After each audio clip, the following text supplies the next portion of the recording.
I don't want to embarrass our host, but I have to say, it's Weiner. And I do believe that you are from Germany, and you had no problems with Werner Herzog. It's W-E-I-N-E-R is Weiner. That is one of the reasons that we left that place.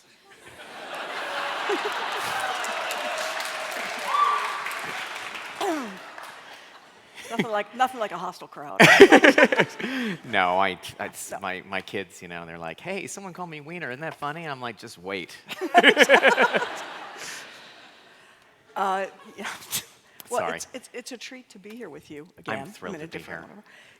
I was thinking about tonight, and I was thinking, I'm not sure how to begin. Is it a celebration or a Shiva call? God, I hope it's a celebration. Then I'll go to page 2. No. I can't believe this happened, and I'm so grateful that we got to do it, and that we were allowed to end it how and when we wanted to, and didn't just get a call, hey, don't come into work ever again. Gotten that call. And I'm just, I hope it's a celebration. That's all I can say. I wanted it to feel like that there was a vision and a point to the entire thing. And I'm so happy that people stayed with it this long and hopefully felt rewarded by that experience. Not even people, but more people kept coming. It was like a gathering. One of the things I guess that I wanted to talk to you about is before this weekend, you said that you hadn't had time to process it, but once the last episode aired, you would have some emotion. So I want to know, how's that going? You know what? I have an incredible emotion. I'm so pleased that people enjoyed it and seemed to enjoy it exactly as it was intended. And you can't get 100% approval rating. Yeah. Or you've done something dumb. But I'm thrilled. I had a bad week last week. So people know. This thing has been sitting on the shelf since last October. That's when I finished editing, and we had our last sound mix. And there's been so many goodbyes on the way there. Last day of shooting, last day of writing before that, goodbye, and finally you're down to like me and my assistant and a friend of mine from college and moving out of my office and driving home alone. And then, Christmas, it was Christmas time, perfect time for that.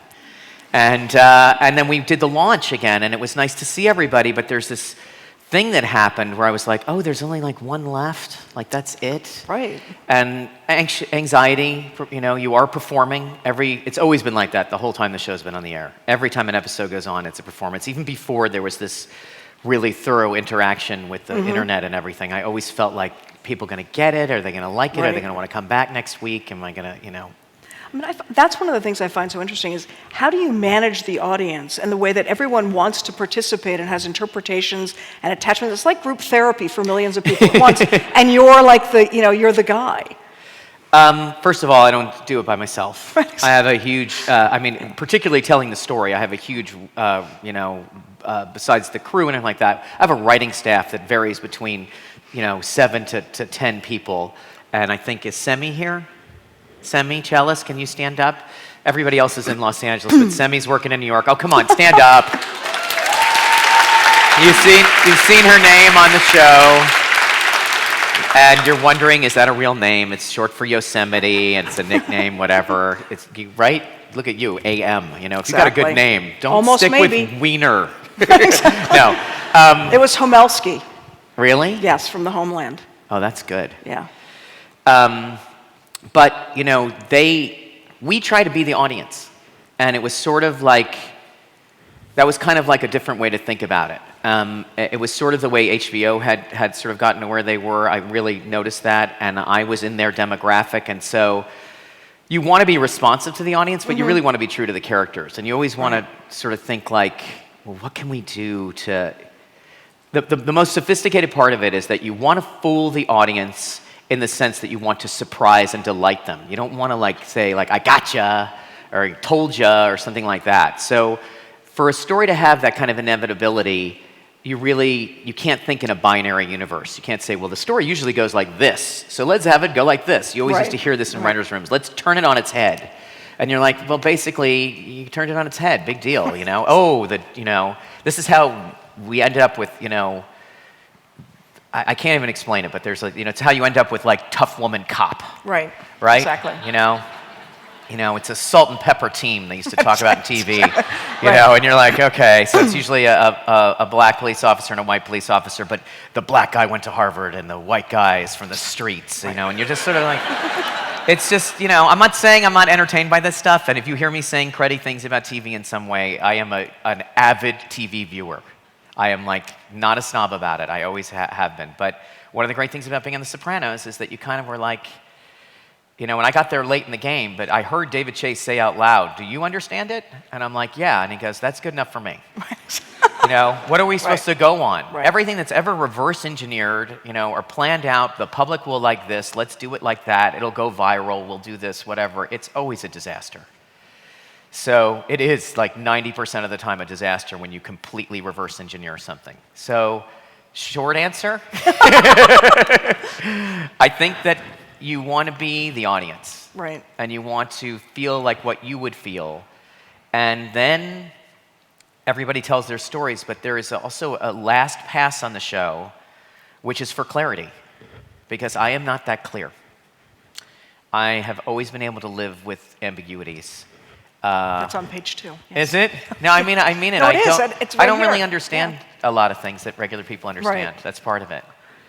So holding those things in my head, people are like, well, which is it? I'm like, well, why does it have to be one or the other? When I think about that, I was thinking about that's one of the things that comes up a lot when you start reading all the blogs and stuff, and people's insecurity, I would say, with ambiguity, that it seems to be anxiety-making for a lot of people. When I think about it in terms of your work and on Mad Men, I think about Edward Albee or Harold Pinter or people who, no, but I do. Sure. And I was curious to ask you about how you feel about ambiguity. Are you aware of it, or do you just think, in the Buddhist sense, I like it that way? I'm totally unaware of it. Yeah. I do not like ambiguity for ambiguity's sake. I do Right. not like people who will not commit to a story, who will not commit to a meaning. It's just that I believe that a lot of meaning, and I think stained glass windows attest to this, is nonverbal. Right. And so as soon as you start parsing things into words, you're in the hole, and it doesn't mean anything. And it's. We talked about this thing one time. I had this phrase that I used for one of the seasons where I was talked about being done a dishonest kindness. Okay.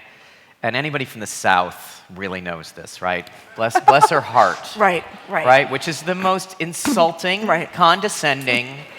It is. Exactly. It is. You can say it on radio, say it on TV. It has no dirty words in it, but it's basically like, I think you are worthless and dumb and embarrassing, and it comes out very sweet. That is like the most primitive version of it to me. Is that people are not always saying what they want to say, and the rule that we sort of used we never think about it in terms of ambiguity, but the rule that we sort of used is like, what would really happen? Right. And this is not a big part of conversation and entertainment, for the most part, because real life is pretty boring. And what Alfred Hitchcock said was like, cinema is like real life with all the boring parts cut out. And you don't want to sit there and watch somebody dial a phone in the olden days, because it's 7 numbers and it's what we call shoe leather. Right. And I know that we wasted an hour of people's time over the life of the show watching people dial a phone. But if you can turn it into tension, Right. of like, who are they calling? Or I know who they're calling. Oh my God, are they going to answer? I don't know how to explain it, but for me, organically, I always understood. And always understood that people could be saying, my mother, It always comes from exactly. No. I knew we were going to get there. It's communication. My mother has very, very good manners. Yeah. And she is really good on the phone, and she has incredible handwriting. And she's from this era. She didn't go to finishing school or anything like that. She actually graduated from Bronx Science when she was 15, so I think she's some kind of genius. But she has incredible manners and a lot of rules about how things are supposed to be done. Not just like who pays for the drinks at the wedding or anything, just like a lot of rules. And I just remember her friend coming over, and she said, "Oh, this is my friend, Charlotte." And I said, if she's your friend, how come you're using your fake voice? Exactly. Right. It's funny because my brother and I talk constantly. I make a living out of that eventually. Exactly. My mother has a whole fake voice that's like, yeah.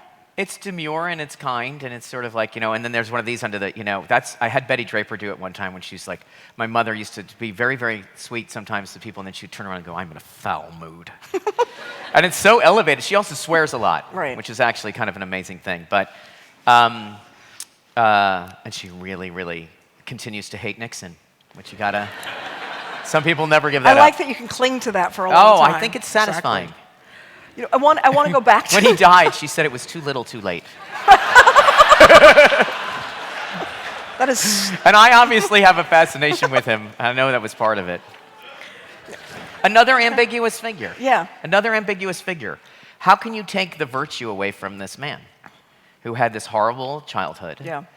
It's all true that, the tuberculosis, moving around, living in poverty, the stories of his tenacity, of him driving Pat Nixon around on dates right, exactly. with other guys and basically being a tackling dummy for the football team. And then he goes into the service, and I think this is true, that he was the most successful poker player in the South Pacific. He made a lot of money playing poker, yeah. And is this a Don Draper seed all of a sudden? That's when the election came. I'm like, they're like, well, he's got to be up there with Kennedy. He's got to be like, I recognize that. And I go, John F. Kennedy is literally born on third base. And this is not, I don't think Don identifies with him. Right. And he says it. I see Nixon, I see myself. And the idea that guy with no breeding and no Ivy League and nothing. And no friends. Okay, the guy had no friends and he became president. He does he's psychologically fascinating. I know. Because he's very, very popular with people, and I think his awkwardness is almost what draws you in. And he's very smart, but he hates intellectuals. Very but he is an awkward. intellectual. And he gets out of the Navy, and 6 years later, he's the vice president of the United States. That's a special person. Well, that's remarkable, right. Whatever, and he did many, many awful things. Let's not disgrace this building by talking about what a great human being Richard Nixon was. When you go to visit the Nixon library, and is it Yorba Linda? Yorba Linda, California. Yorba Linda, I bought the little globe, the snow globe, and I shook it, and it has snow, and I realized it doesn't snow in Yorba Linda. No. Another lie. Another lie, right there. So I want to, I've been thinking, funny enough, a lot about this Mad Men show, just to bring it back. Yeah, let's talk about that. Richard Nixon's a big important part of it. I hate to say. He's a big part of it, and as you know, I love that people don't, you think about Al Gore or whatever, and that election was very inspiring to me in terms of how much it was like the 1960 election, the Bush-Gore. And then you see the difference between what Al Gore did, or what happened with the recount and everything else like that, and the fact that Nixon just took it, then ran for governor, and then rehabilitated himself over most of the 60s and ended up being the president. It's kind of like an astounding... It's kind of amazing. It is amazing. It is amazing. And a symbol of conservatism in the midst of a real social revolution. I looked at it people couldn't take it anymore and they just went for the comfort. He did barely win, in fairness. Well, and also, by the way, so Nixon in China, where would we be? We wouldn't have any clothing now. We'd be all naked, and China owns more U.S. debt than any other country. We would just be, We're indebted to them. I know we are. We're really and indebted. Nixon. And to Nixon. Going back to Mad Men for a minute. I've been thinking a lot about it. I was thinking about, so much has been said about Mad Men in relation to feminism and racism and anti-Semitism, but not much has been said in terms of how you captured things, in terms of how men changed and how the relationships and our expectations for men changed. I kept thinking, watching the last episode, we started to expect men to show feelings and to be vulnerable and to participate more in their feelings. And it's very subtly woven through, but I feel like it's not been commented on. So I guess I was just curious if you would elaborate on that and looking at Don. No, it was part of the story of the show. And, realizing that when we started that that the word depressed was not part of the vocabulary really, except for doctors. And men certainly did not express their feelings other than in bar fights. Right. And that there was a certain gentility expected. And I know it's frequently people talk about the man in the gray flannel suit, this guy, this haunted veteran walking around. And I was not particularly influenced by that, but when I discovered it, I was like, well, this is what it is. A very, very popular book that hit a nerve. Right. Because a bunch of people who had been forced in their youth to commit murder and live in abroad, by the way, just take an 18-year-old and put him in another country, and in a socially, a very, very scary, hard situation, and then came back to, a genteel world. Right. The GI Bill, this has been talked about a lot. This is the cliche version of the 50s, is that, okay, we want to go and live in Levittown. I want a piece of space. I want to, their sex lives, their drinking, all of it was sort of fueled by this secret that they all sort of kept together, and a lot of it is true. On the other hand, when we started the show, AMC, Christina Wayne was there. She said, "Who's his Melfi?" Like, the pilot was written exactly as you see it, but she said, like, how do we know what's on his mind? And I kept thinking, like, should I invent a... Dr. Melfi, by the way, in case you don't know, there's a show called The Sopranos. And people don't talk about it anymore, but... no. And, who's his psychiatrist? And I was like, well, he's never going to see a psychiatrist. Shock corridor, that's who saw a psychiatrist. There is no PTSD. There's nothing. There's not even STD. There's nothing. So... And she said, who's he going to talk to?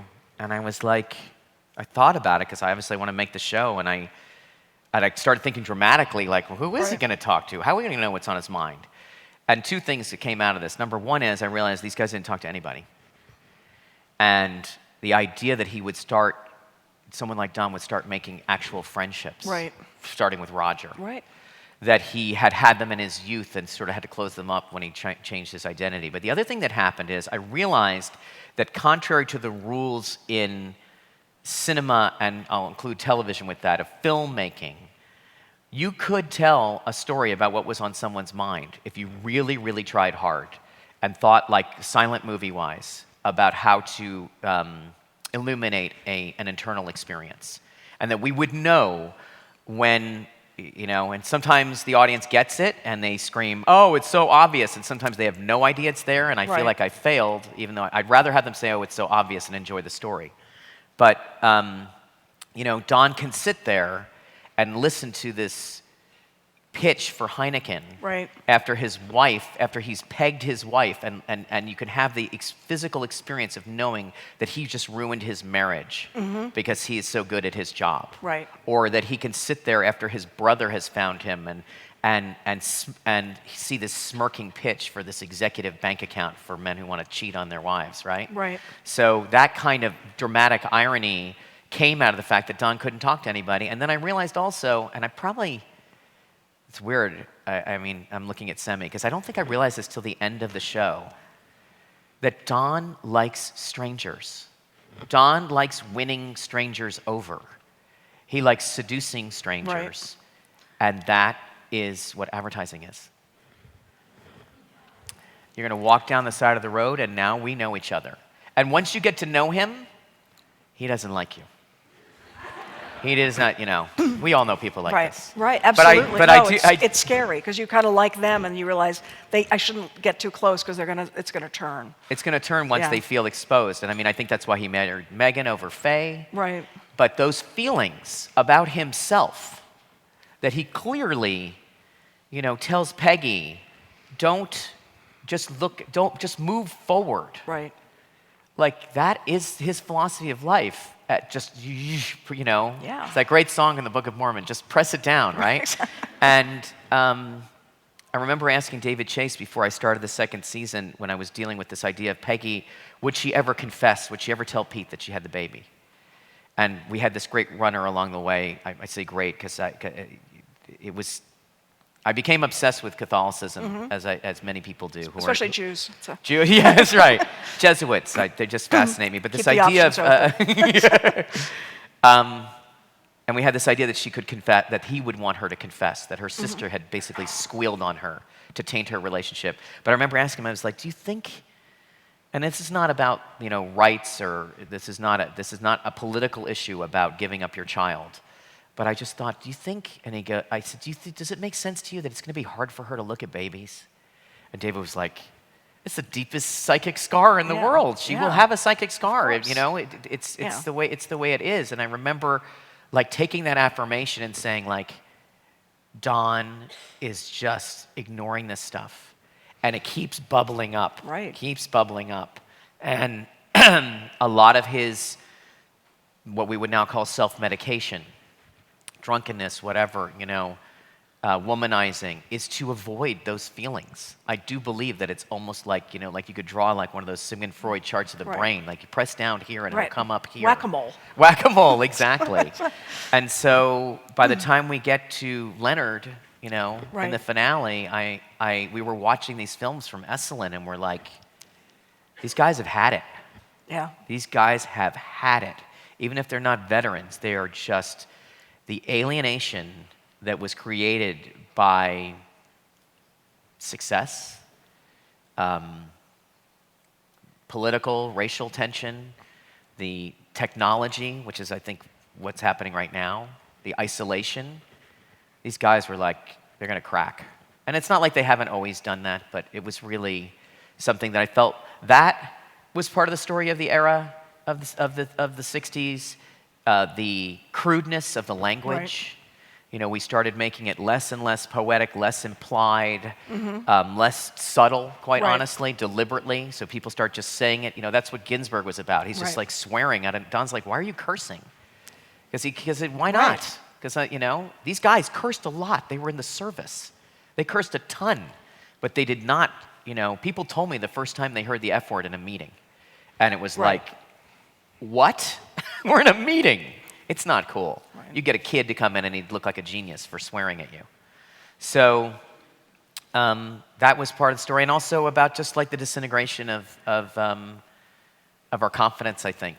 But what Probably you s- because of what Vietnam you see in that mostly. last episode that's so incredibly beautiful too is the way it begins to, and it's been happening to Don over time, but he is becoming more integrated, and in a way that's also what makes it all the more hard for him to bear the pain of it, because he is developing attachments and relationships and having to revisit things and not being able to push it down.